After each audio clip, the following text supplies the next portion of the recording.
জিলহজের চাঁদ উদিত হওয়া থেকে যেই 10টা দিন এবং 10টা রাত্র আছে আমরা প্রত্যেকেই গুরুত্ব দিব। নাম্বার 1, চুল নখ যেগুলো আছে চাঁদ উদিত হওয়ার পূর্বে কাটা, পরবর্তী 10 দিন আর না কাটা লাগে। নাম্বার 2, প্রতিদিন ওই 10 দিন রাত্রেবেলা সূরাতুল ফজর তেলাওয়াত করা।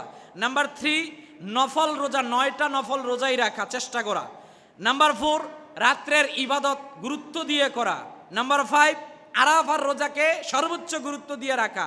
নাম্বার 6, সামর্থ্যবান ব্যক্তি হজ করবেন, হজের উদ্দেশ্যে যাবে। নাম্বার 7, কুরবানি যাদের উপর ওয়াজিব তারা কুরবানি দিবে। নাম্বার 8, তাকবীরে তাশরিক 9 থেকে 13 আসর 23 ওয়াক্ত নামাজ, ফরজ নামাজ পরবর্তীতে এই আমল করবে।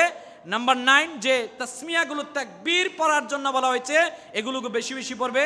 নাম্বার 10, যেটা ঈদুল আজহার দিনের মধ্যে বান্দা আল্লাহর খুশির জন্য তার সামর্থ্য এভালিটির ভিতরে যেইটা ভালো ওই পশুকে ক্রয় করে সে একজনের খুশির জন্য জবে করবে। তিনি কে? হজের চাঁদ উদিত হওয়া থেকে যেই 10টা দিন এবং 10টা রাত্র আছে আমরা প্রত্যেকেই গুরুত্ব দিব। 1 নাম্বার, জিলহজের চাঁদ উদিত হওয়ার পূর্বে আমাদের জন্য যেটা কাজ, হাবিব বলছেন মান রাআ হিলাল জিলহিজ্জা ওয়া আরাদা আইয়ুদহিয়া, তোমরা যখন জিলহজের চাঁদ দেখবে, অর্থাৎ বলা হয়েছে যখন কেউ জিলহজের চাঁদ দেখলো, দেখার পূর্বেই যে ব্যক্তি কুরবানি দেওয়ার নিয়ত করলো সেজন্য কুরবানি করা পর্যন্ত তার চুল নখ এগুলো না কাটে, কুরবানি পরবর্তীতে কাটবেন। আরেকটা হাদিস আছে যেটা আবু দাউদের মধ্যে বর্ণিত, যে যারা দিবে না এদের মাঝখানে একজন, যেমন আব্দুল্লাহ ইবনে আমর রাদিয়াল্লাহু তাআলা বর্ণিত, নবী সাল্লাল্লাহু আলাইহি ওয়াসাল্লাম বলেন আমি কুরবানির দিন ঈদের দিন হিসাবে নির্ধারণ করার জন্য আদৃষ্ট হয়েছি। আল্লাহ পাক উক্ত দিনকে ঈদের দিন হিসাবে নির্ধারণ করেছেন। এক ব্যক্তি আল্লাহর হাবিব সাল্লাল্লাহু আলাইহি ওয়াসাল্লামের কাছে প্রশ্ন করলেন যে আমার একটি মাদি মানিহা উটনি আছে, এছাড়া কোনো পশু নাই, ইয়া রাসূলুল্লাহ সাল্লাল্লাহু আলাইহি ওয়াসাল্লাম এইটা ছাড়া আমার কোনো পশু নাই, এখন আমি কি করব? আমি কি এটাকে কুরবানি দিয়ে দিব? আল্লাহর হাবিব সাল্লাল্লাহু আলাইহি ওয়াসাল্লাম বলছেন না, বরঞ্চ কুরবানির দিন তুমি গোফ নখ চুল কাটবে, এর দ্বারা কুরবানির সওয়াব পাবে। বলেন সুবহানাল্লাহ।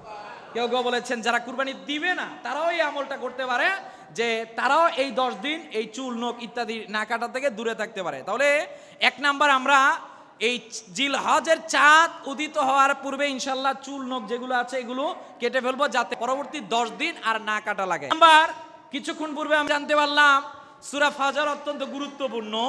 দ্বিতীয়, যখন চাঁদ উঠবে উদিত হওয়া থেকে ঈদুল আজহা পর্যন্ত প্রতি রাত্রেবেলা আমরা সূরাতুল ফজর তেলাওয়াত করব ইনশাআল্লাহ। বলেন যেমনি ভাবে সূরা ওয়াকিয়া প্রতিদিন তেলাওয়াত করি, সূরা মুলক প্রতিদিন সন্ধ্যাবেলা রাত্রেবেলা তেলাওয়াত করি, অনুরূপভাবে এই 10 দিনের জন্য আমরা সূরাতুল ফজরটাকে আমরা আমাদের আয়াতের ভিতরে নিব, তেলাওয়াত করব। এই কারণে, কারণ তেলাওয়াত করলে ফজিলত গুফিরা লাহু, আল্লাহ তাআলা তাকে মাফ করে দিবেন। সুবহানাল্লাহ বলবেন না?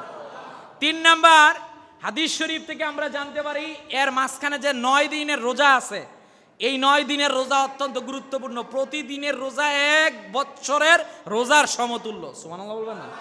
এজন্য আমরা এই 3 নাম্বার আমল করব, নফল রোজা রাখবো, এই 9 দিন রাখার জন্য চেষ্টা করব, প্রত্যেকেই চেষ্টা করবো ইনশাআল্লাহ। বলেন 4 নাম্বার, রাত্রেবেলা ইবাদত। রাত্রের ইবাদতের কথা বলা হয়েছে লাইলাতুল কদরের সমপরিমাণ। সুবহানাল্লাহ বলবেন না? এতকাল লাইলাতুল কদরের ফজিলত তো আমরা প্রত্যেকেই জানি, শুধু শুনলে হবে না, এখনো আসতেছে 10টা রাত্র আসতেছে গুরুত্বপূর্ণ। ওয়ালায়ালিন আশ, ওই 10টা রাত্রেবেলা আমরা জেগে জেগে ইবাদত করার জন্য চেষ্টা করব। 5 নাম্বার, হাদিসের শেষ অংশে আল্লাহর হাবিব সাল্লাল্লাহু আলাইহি ওয়াসাল্লাম বলছেন এর শেষে ওই যে আরাফার দিনের একটা রোজা আছে, আহতাসিবু আলাল্লাহি আইয়ুকাফিরা সানাতাল্লাতি ক্বাবলাহু ওয়া সানাতাল্লাতি বা'দাহু। আল্লাহর হাবিব সাল্লাল্লাহু আলাইহি ওয়াসাল্লাম বলেন এই আরাফার রোজার ব্যাপারে আমি আশাবাদী, যে রোজা রাখবে এর পূর্বের পরের 1 বছরের গুনাহ আল্লাহ মাফ করে দিবে। তাহলে আরাফার রোজা রাখবো। 6 নাম্বার, সামর্থ্যবান ব্যক্তি যিনি, তিনি তো হজ করতে চলেই গিয়েছেন বা যাচ্ছেন, সামর্থ্যবান ব্যক্তি যিনি তিনি হজ করতে যাবেন।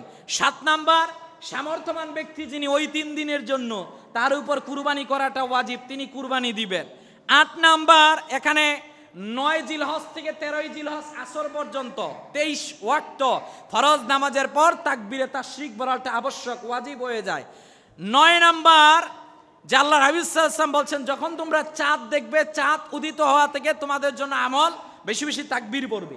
তাকবীরের মধ্যে লা ইলাহা ইল্লাল্লাহ এইটা একটা তাসমিয়া বলা হয়েছে, আলহামদুলিল্লাহ এইটা একটা তাসমিয়ার কথা বলা হয়েছে, আল্লাহু আকবার এইটা একটা তাসমিয়ার কথা বলা হয়েছে যে তোমরা 9 নাম্বার বেশি বেশি এই সময়টার মধ্যে আল্লাহর ইবাদত বন্দিগির মধ্যে কাটাবে।